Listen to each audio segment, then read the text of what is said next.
Don't under estimate Indians అని మళ్ళీ ఒకసారి ప్రపంచ దేశాలకు తెలిసేలా చేసి చూపించాడు. మొన్న దుబాయ్లో జరిగిన మిస్ఫిట్స్ బాక్సింగ్ 23 ఈవెంట్లో కొన్ని విజయాలు కేవలం మెడల్స్ కోసం కాదు, దేశం కోసం, దేశ గర్వం కోసం అని నిరూపించాడు Neeraj Goyat. Neeraj Goyat versus American boxer అయిన ఆంథనీ టేలర్ బాక్సింగ్కి సిద్ధమయ్యారు. కానీ ఆంథనీ ఫైట్కు ముందే నీరజ్ని మాత్రమే కాదు మన దేశాన్ని కూడా అవమానించేలా మాట్లాడాడు. నీకు అంత అనుభవం లేదు, ఇది నిజమైన బాక్సింగ్ కాదు అని ఇండియన్ బాక్సర్లని అవమానించేలా మాట్లాడాడు. ఆ తర్వాత ఫైట్ మొదలైంది.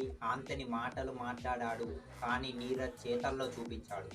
6 రౌండ్లు జరిగితే 6కు 6 రౌండ్లు ఇండియన్ కొడితే ఎలా ఉంటుందో చూపించాడు. తను కొట్టిన ఒక్కొక్క దెబ్బ 145 కోట్ల మంది కొట్టినంత గట్టిగా తగిలాయి. నీరజ్ గెలిచాడు, ఇండియా గెలిచింది, మన భారత జెండా దుబాయ్లో ఎగిరింది. అయితే అసలు కథ ఇక్కడే మొదలైంది. మ్యాచ్ అయిపోయిన తర్వాత బ్యాక్ స్టేజ్లో నీరజ్ దగ్గరికి ఆంథనీ వచ్చి షేక్ హ్యాండ్ ఇవ్వడానికి ప్రయత్నించాడు. కానీ నీరజ్ దానికి నిరాకరించాడు. ఒకే ఒక్క మాట అన్నాడు, ఏం మాట్లాడుతున్నావు నువ్వు, నీకు బాక్సింగ్ అంటే ఏంటో కూడా తెలియదు అని అన్నాడు. ఈ మాటలకి కోపం వచ్చిన ఆంథనీ తన ముందు ఉన్న వాటర్ బాటిల్తో నీరజ్ని కొట్టాడు. ఇక్కడే ఇంకో జోక్ జరిగింది. Anthony I will come back tomorrow, I will take my revenge అని అన్నాడు. అప్పుడు దానికి సరిగ్గా సమాధానం నీరజ్ చెప్పాడు, ఉస్కే పాస్ గంట భీ నయ్యే, ట్రాన్స్లేట్ ఇట్ అని అన్నాడు. భారతీయుడిని తక్కువగా చూస్తే, భారత జెండాను అవమానిస్తే, భారత గౌరవాన్ని కించపరిస్తే ప్రతి భారతీయుడు ఇచ్చే సమాధానం ఇలానే ఉంటుంది.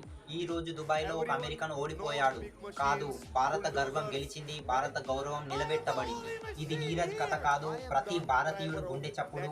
జై Hind, thank you for watching.